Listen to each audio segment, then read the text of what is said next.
ترمذی کی حدیث ہے کہ دنیا چار لوگوں کے لیے ہے۔ چنانچہ اللہ کے نبی صلی اللہ علیہ وسلم فرماتے ہیں انما الدنیا لاربع نفر، کہ یہ دنیا چار لوگوں کے لیے ہے۔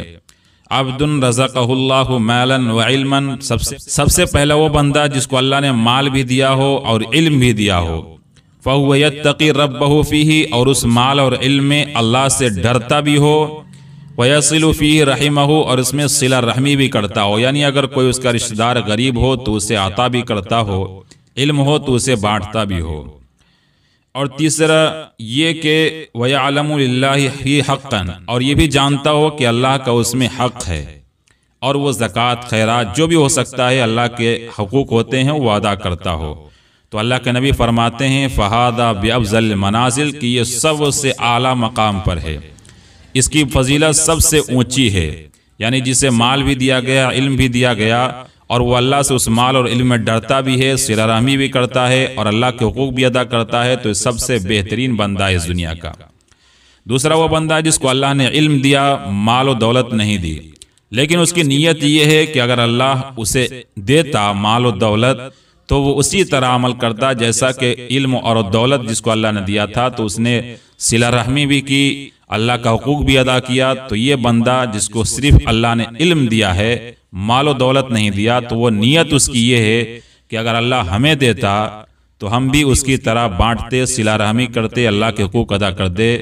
فَأَجْرُهُمَا سَوَاءٌ، اللہ کے نبی فرماتے ہیں کہ اجر میں ثواب میں دونوں برابر ہیں، یعنی جس کو مال و دولت اللہ نے نہیں دیا ہے لیکن نیت اس کی اچھی ہے اسی کی طرح ہے، تو اللہ کے نبی فرماتے ہیں کہ وہ دونوں ثواب میں برابر ہیں۔ تیسرا شخص عبد رزقہ اللہ مالا ولم یرزقہ علما، تیسرا شخص دنیا کا وہ ہے جس کو اللہ نے مال تو دیا ہے لیکن علم نہیں دیا ہے۔ اب وہ کیا کرتا ہے؟ وہ مال کو بغیر علم کے جہاں تہاں برباد کرتا ہے، لا یتقی فیہ ربہ، اور اس میں اللہ کا ڈر بھی نہیں ہے۔ پھر کیا کرتا ہے؟ ولا یصل فی رحمہ، اور اس میں صلہ رحمی بھی نہیں کرتا، اور وہ جانتا بھی نہیں ہے کہ اس میں کیا اللہ کے حقوق ہیں، کتنے زکوٰۃ نکالنے ہیں، کچھ خیرات کرنے ہیں، فلاں جگہ پہ دینے ہیں، یہ کچھ نہیں جانتا وہ۔ فَهُوَ بِأَخْبَثِ الْمَنَازِلِ، وہ مال جہاں چاہے اپنی دلی خواہشات کے مطابق خرچ کیے جا رہا ہے، وہ مال و دولت اپنے مرضی کے مطابق خرچ کیے جا رہا ہے جہاں دل میں آ رہا ہے، اللہ کے حقوق نہیں جانتا، صلہ رحمی نہیں جانتا۔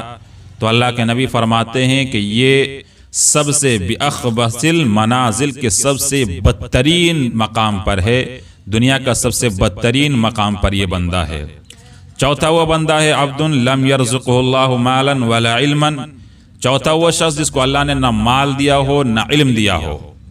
اب وہ بندہ کیا کرتا ہے؟ وہ کہتا ہے کہ اگر اللہ مجھے مال دیتا تو میں اس شخص کی طرح کرتا جس کو اللہ نے مال دیا تھا تو یوں اڑایا، جتنا مرضی جہاں اڑایا، اس کو صلہ رحمی نہیں کرنی، اس کو مال و دولت کو کہاں خرچ کرنا ہے اس کا علم نہیں ہے۔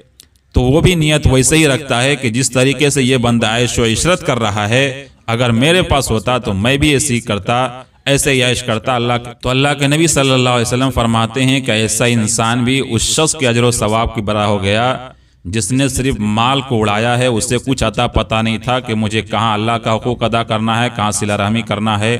وہ دونوں برابر ہو گئے اپنی کامیابی میں۔ بہرحال جب مال ملے تو اللہ کا بھی حقوق ادا کیجئے، صلہ رحمی بھی کیجئے، اور اگر نہیں میا تو کم سے کم نیت کیجئے کہ اگر اللہ مال دے گا تو صلہ رحمی بھی کروں گا، اللہ کا حقوق ادا کروں گا۔ یہ نیت نہ ہو کہ اگر مال مل گیا تو عیاشی کریں گے، مزے ہی مزے کریں گے، اللہ کے حقوق کا کچھ عطا پتہ نہیں۔ تو غور و فکر کر لیجئے کہ ہم اور آپ کون سی کیٹیگری میں آتے ہیں ان چاروں میں سے۔ اللہ ہم سب کو عمل کرنے والا اور مال و دولت اللہ کے راہ میں خرچ کرنے والا، صلہ رحمی کرنے والا بنائے۔ السلام علیکم ورحمۃ اللہ وبرکاتہ۔